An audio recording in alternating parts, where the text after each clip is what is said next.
Scotty Sports Performance with another YouTube video for today. Don't forget to subscribe to our YouTube channel, follow our Facebook page, and our blog, which will be in the description under the video. Today, we are going to get into how to have a rocket launcher for an arm as a football player. Most quarterbacks always want to get into this and always want to find out how to throw and have that arm that scouts rave over. Patrick Mahomes, Tua, John Elway, they definitely had that type of arm. And those aren't the only ones, but those are the type of guys we're going to go over with today. And we're going to break the throw down, because it's not just being extremely strong and just whipping it.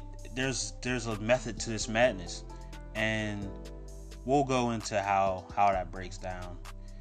There's actually 3 parts that I would like to discuss. The first part is the cock back and the wind up of the throw. I put those two together because it's easier to explain like that. The second phase of the throw is the acceleration, driving the ball through with the arm. And the third part is the follow through. And that's just pretty much the finishing touch, and it really affects the accuracy of the throw. This aspect of the throw is the cocking back and the wind up. Actually, I put these two together because of the time restraints on the video, but the cock back and the wind up are very, very important to the throw. It really begins the throw, and everything starts from here. This is where you generate your power. This is where everything begins. And with the wind up, actually, because the wind up's actually before the cock back, this is where the rotation of the trunk happens. If you look at Patrick Mahomes, you see his wind up's very, very fast, in contrast to John Elway's, who's a little longer.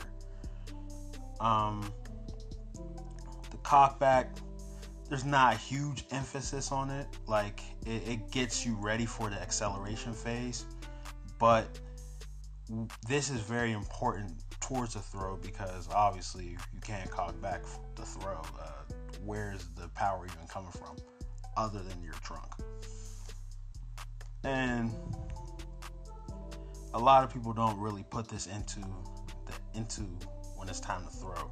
They're just thinking about, oh, well, how fast can I swing my arm to throw the ball? And it doesn't really work like that. A lot of quarterbacks actually get in trouble where they're throwing with their arm more than their trunk of their body, or without it being a fluid motion. And it's all fluid motion, but for the simplicity of the video, I'm breaking this down. The second part is the acceleration. The acceleration of the throw is very important to drive the ball down the field.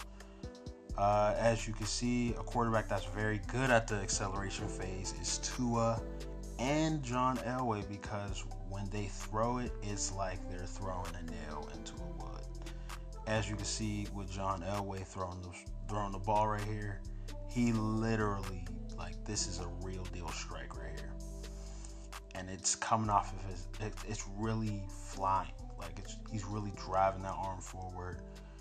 And this is also the phase where you want to make sure that when you're stepping with your opposite leg of the arm that you're throwing with, so if you're left-handed, your right leg, you want to make sure that is pointed in the direction you are throwing. With most of these throws, that is what's happening here. Patrick Mahomes, he's kind of an exception because he's a freak of nature, as we've seen. And the last part of the video and the last part of the throw is the follow through. The follow through is very important for the accuracy of the throw. A lot of quarterbacks get caught up in this, especially in NFL games, where they can't really follow through with their throws because of a rush coming. But this actually does a lot with the driving of the ball as well. If you never follow through, your passes will sail all the time. Or the accuracy of where the ball's going is not going to be where you want it to go. a lot of times you see quarterbacks where the rush gets to them and they don't step into the throws and they're making an outside throw. It's always intercepted because the ball sailed on them and they couldn't drive it down the field, thus giving the defensive back more time to get to the ball. But that's pretty much it. You guys could definitely follow our Facebook page at Scotty Sports Performance. Subscribe. We got a lot more content on the way, especially for you football players and you basketball players, any sport, man, because a lot of skills can be taken into any sport. But we got a lot of content for you guys. Don't forget to subscribe. Don't forget to like, comment, tell me which video you guys want to know about next or anything. I'm welcoming all comments. I'm welcoming any type of feedback. Peace.